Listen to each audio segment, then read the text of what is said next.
সবাই ভালো? কি আওয়াজ! এই আওয়াজটা প্রায় 1 বছর পরে শুনলাম।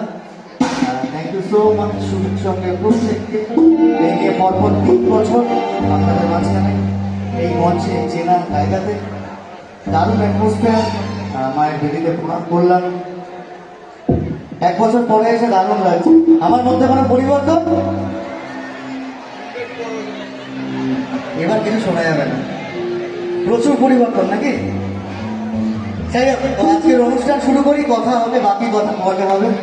এই মঞ্চটা আমার জন্য ভীষণ স্পেশাল, কারণ সারা ভারতবর্ষের মধ্যে খুব কমই মঞ্চ থাকে যে মঞ্চে প্রতি বছর যাই, তার মধ্যে অবশ্যই সুজিত সংঘ একটা মঞ্চ।